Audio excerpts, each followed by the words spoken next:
What if the longest part of your workday wasn't the work, but the friction around it? The searching, rewriting, formatting, tool switching, and staring at a blank page. If all that disappeared, how much of your 10-hour workday would actually remain?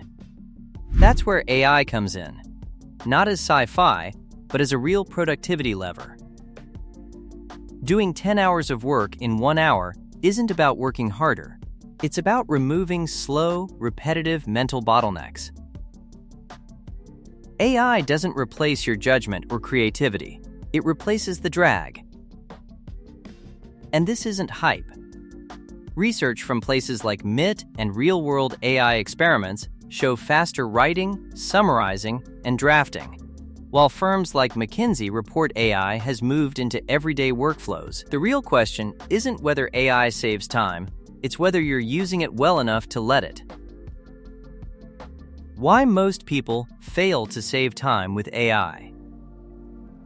The biggest reason people do not see dramatic time savings from AI is surprisingly simple. They use it like a smarter search engine or a novelty writing tool. They ask vague questions, receive generic answers, and then spend more time fixing the output than they would have spent doing the task themselves. When that happens, AI feels slow, unreliable, or even dangerous. This is not a failure of the technology. It is a failure of workflow design. Productivity does not come from asking AI to do the work for you. It comes from asking AI to do the parts of work that are predictably slow, mentally draining, and structurally repetitive.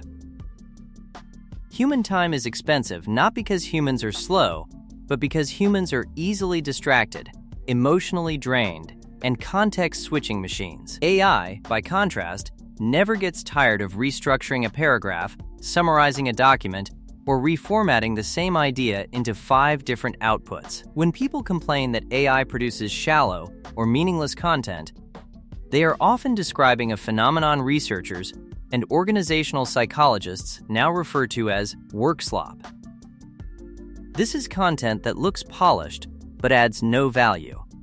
It is not incorrect, but it is empty. Avoiding work slop is the difference between using AI as a shortcut and using AI as a system, the mental shift that unlocks extreme time compression. To compress 10 hours of work into one, you must stop thinking of AI as a tool and start thinking of it as a small team. In a traditional office, research, drafting, editing, formatting, and communication are often treated as separate tasks done sequentially by the same person. AI allows those steps to happen in parallel, or at least much faster, because the handoff cost between stages disappears. The key shift is this: you do not ask AI for final answers. You ask AI to produce intermediate outputs that move the work forward. You remain the decision maker, the editor, and the owner. AI becomes the engine that keeps momentum alive. This is why organizations that see the largest productivity gains are not those with the best prompts, but those with the clearest workflows. Reports from companies like Microsoft show that so-called power users of AI save time not by using it constantly, but by inserting it at the exact points where work normally slows down. The 1-hour AI work sprint explained. The concept of doing 10 hours of work in 1 hour only works if that hour is structured. An unstructured hour with AI is no better than an unstructured hour without it. The difference comes from turning the hour into a pipeline instead of a free-for-all. The first phase of the hour is context loading. This is where most people rush and immediately regret it. AI performs best when it understands the goal, the audience, the constraints, and the raw material. 10 minutes spent clearly explaining what done looks like can save hours of revision later. This is where you give AI your messy notes, your source material, your tone requirements, and your format expectations. The second phase is cognitive offloading. This is where AI handles tasks humans find tedious or mentally expensive. Reading long documents, summarizing meetings, extracting key points, generating outlines, and drafting first versions all fall into this category. Research consistently shows that these are the tasks where AI delivers the most reliable time savings, because they rely on pattern recognition rather than deep judgment. The third phase is assembly. Instead of producing one output, you turn one input into multiple deliverables. A research summary becomes an email, a slide outline, a checklist, and a short update. The content stays the same, only the format changes.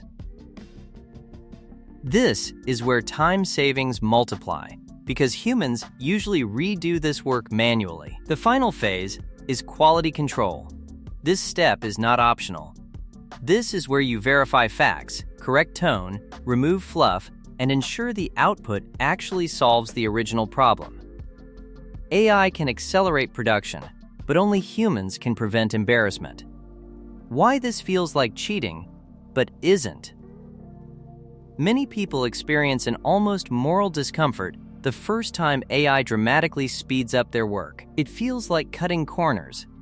It feels unfair, like getting away with something.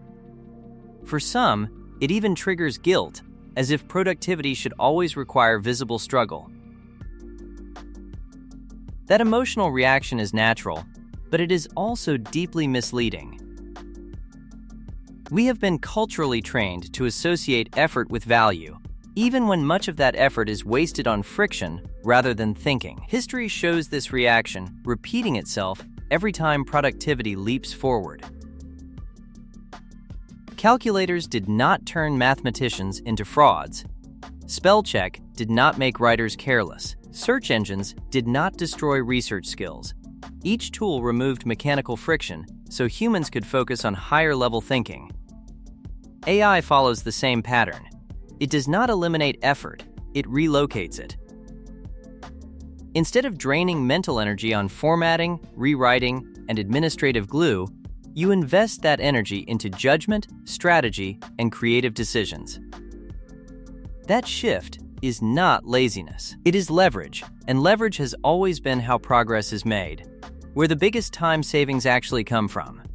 Despite popular belief, the biggest time savings from AI rarely come from typing faster or writing more words per minute.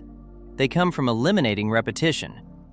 Human workdays are filled with duplicated effort, rephrasing the same idea for different audiences, rewriting the same notes into emails, documents, and slides, or rereading information already processed once. These small inefficiencies quietly consume enormous amounts of time.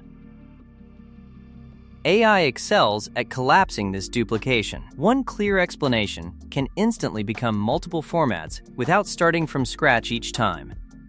This is why people who try to measure AI productivity by timing a single task often miss the real impact. The gains compound across the day. 10 minutes saved on research, 15 minutes saved on drafting, fewer interruptions, fewer false starts, and less mental fatigue. Over a week, those savings become hours. Over a month, they become days.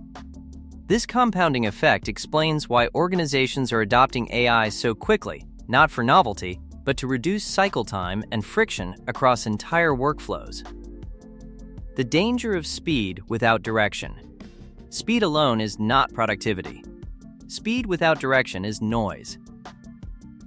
AI makes it dangerously easy to generate large volumes of polished content that look impressive but lead nowhere. That is how people end up feeling busier while accomplishing less. The real goal of work is not to produce more words, more slides, or more documents. The goal is to reach decisions faster and execute them with clarity. This is why responsible AI use always includes a human checkpoint. AI should never be the final authority on facts, strategy, or sensitive communication. It cannot understand context the way humans do, and it does not bear the consequences of mistakes. Its role is acceleration, not accountability. When AI is used without intention, it amplifies confusion. When used with direction, it sharpens focus.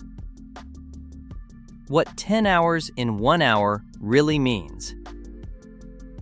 Doing 10 hours of work in 1 hour does not mean compressing human effort into superhuman speed or skipping thinking altogether. It means removing the invisible tax that modern work places on attention. When research, drafting, formatting, and communication stop fighting for your mental energy, your output increases naturally without burnout. The phrase itself is a metaphor, but the effect is real. AI does not bend time.